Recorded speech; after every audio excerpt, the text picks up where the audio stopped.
Hello दोस्तों, स्वागत है आपका मेरे चैनल पूजा की कहानियों में। उम्मीद है आप लोगों का प्यार मुझे मिलेगा। मेरे इस चैनल को लोगों तक पहुंचाने के लिए चैनल को सब्सक्राइब, शेयर व लाइक ज़रूर कर दें। इससे मुझे उम्मीद मिलती है आप लोगों के सामने अच्छी अच्छी वीडियो कहानी रखने की।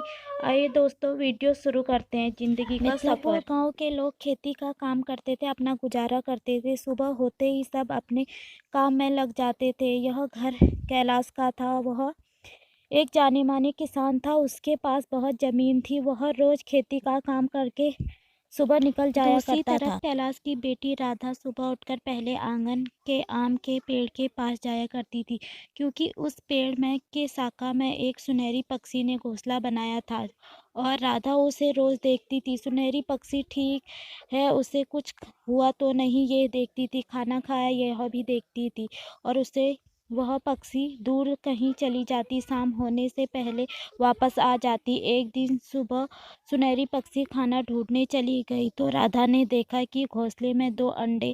राधा उन अंडों को देखकर बहुत खुश हुई, क्योंकि वह जानती थी कि अंडों में से बच्चे निकलेंगे। उसने देखने के लिए अपनी मम्मी को बुलाया। देखो, उस सुनहरी पक्षी ने अंडे दिए हैं, उसमें से बच्चे निकलेंगे। और अब वह सुनहरी चिड़िया खाना ढूंढने भी नहीं जाती थी। दिन भर अपने अंडों को देखभाली करने में लगी रहती थी, ताकि अब अंडा फूटे और उसमें से बच्चे निकले। तभी दूसरी सुबह राधा ने देखा कि वह सुनहरी पक्षी वहाँ नहीं है, वहाँ सिर्फ उसके अंडे थे। वह सोचने लगी, पूरा दिन निकल गया। तभी राधा चिंतित हो गई, वह चिड़िया कहाँ गई। दिन में कई बार सुनहरी पक्षी ने चिड़िया को आकर देखा, पर वह वहाँ नहीं आई। दूसरी सुबह उसकी पिता ने खेत से आए और राधा को और उसकी माँ को बुलाया कि वह चिड़िया को ले आ गए हैं, लेकिन जिंदा नहीं, मुर्दा। और राधा बहुत रोई।